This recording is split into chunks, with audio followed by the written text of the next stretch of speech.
ஜூலை 28 திங்கட்கிழமை. அவர் முன்னிலையில் வார்த்தையினாலாவது கிரியையினாலாவது நீங்கள் எதை செய்தாலும் அதையெல்லாம் கர்த்தராகிய இயேசுவின் நாமத்தினாலே செய்து அவர் முன்னிலையாக பிதாவாகிய தேவனை ஸ்தோத்திரியுங்கள். கொலோசியர் 3:17. தேவ பிரசன்னம் என்ற வார்த்தையானது தமிழிலே பல்வேறு வார்த்தைகளாக மொழியாக்கம் செய்யப்பட்டிருக்கிறது. தேவ சமூகம், முன்னிலை, முன்பாக, தேவ சந்நிதி, சன்னிதானம், பிரசன்னமாகுதல் என்றெல்லாம் நாம் அவ்வார்த்தையை பார்க்கிறோம்.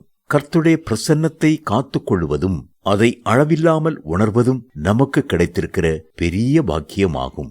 ஒரு பெண் திருமணமாகி கணவனோடு வாழும்படி அவனுடைய குடும்பத்திற்கு வந்தாள். ஆனால் அந்த குடும்பத்தாரோ அவளை சந்தோஷமாய் ஏற்றுக்கொள்ளாமல் கடுமையாக நடத்தினார்கள். அவளுடைய கணவனும் அவள் மேல் அக்கறையோ அன்போ காட்டவில்லை. சாத்தான் அதை பயன்படுத்தி அவளுக்குள் மனச்சோர்வையும் மன அழுத்தத்தையும் கொண்டு வந்தான். அவள் நடைப்பிணம் போல மாறிவிட்டாள்.